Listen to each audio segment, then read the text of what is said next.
level up. God level, you can tell him I said it. Level up.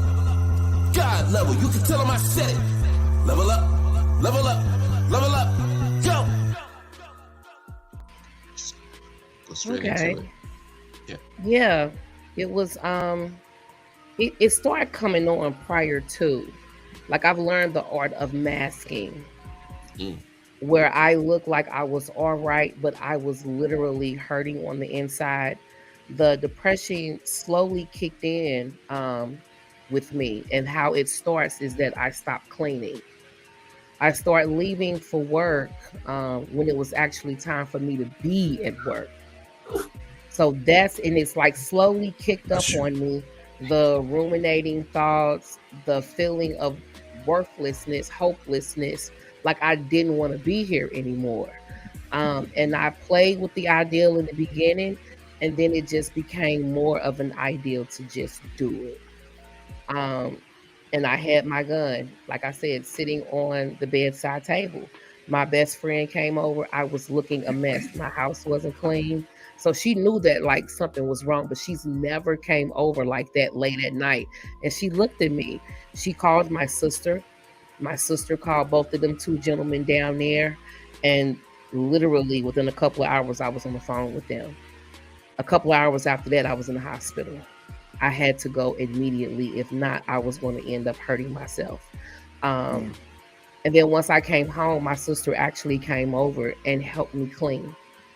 She actually did most of the cleaning, but that's how it started. And when I sit back and look at it, like, man, that's how my depression started. I was just, it was a bit much. So yeah, when it comes to that, I get it. I understand that dark place, that pain that you cannot even explain. You just want it gone. You just want it to end, Mm. yeah.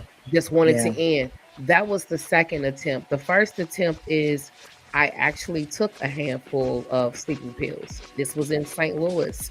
When we moved, when me and my children moved down to St. Louis after leaving my husband, I laid there in bed and I was down and out. I didn't know if I could do this. I've never been on my own in like what almost 14 years. I've always had him. Can I do this? I got 3 kids and he's moving on with his life. I literally took a handful of pills. And then I heard a voice say, "Get up." Had me walk upstairs.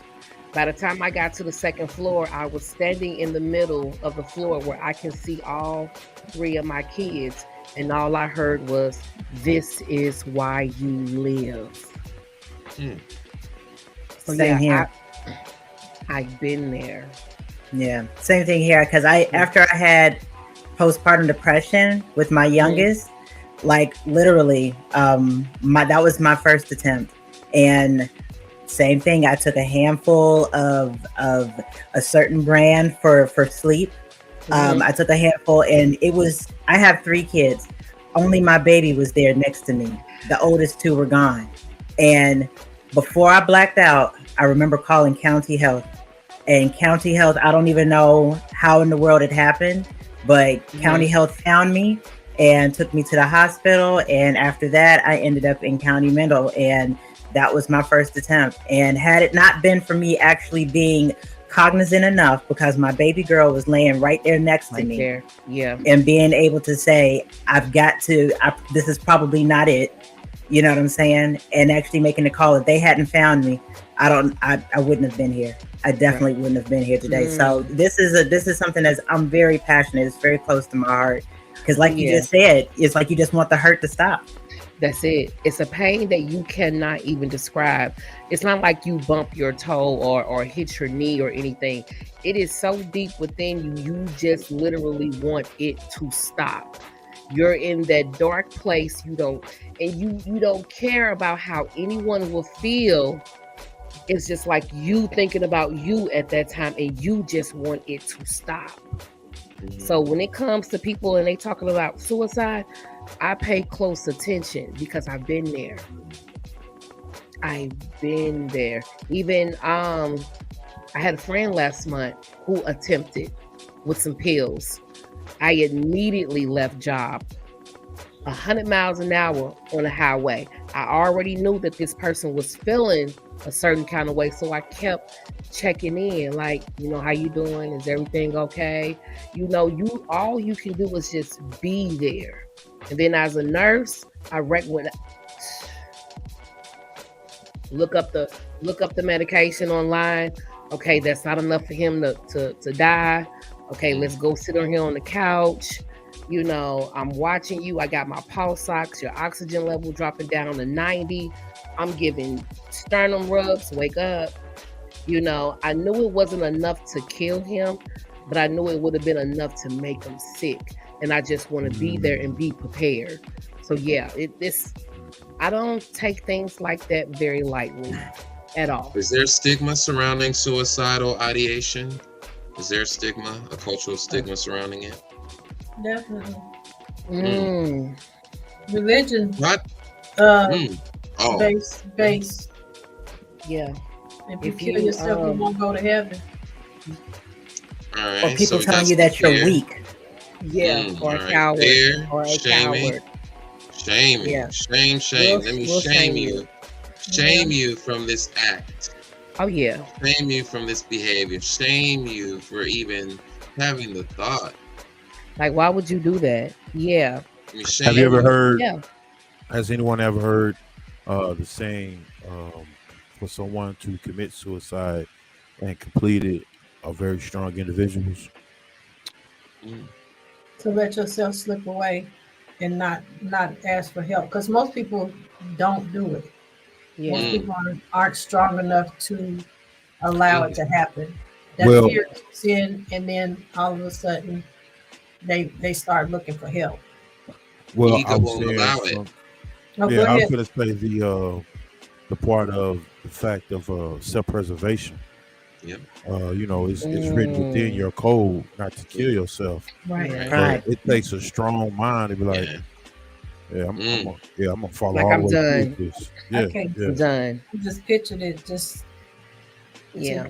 I couldn't.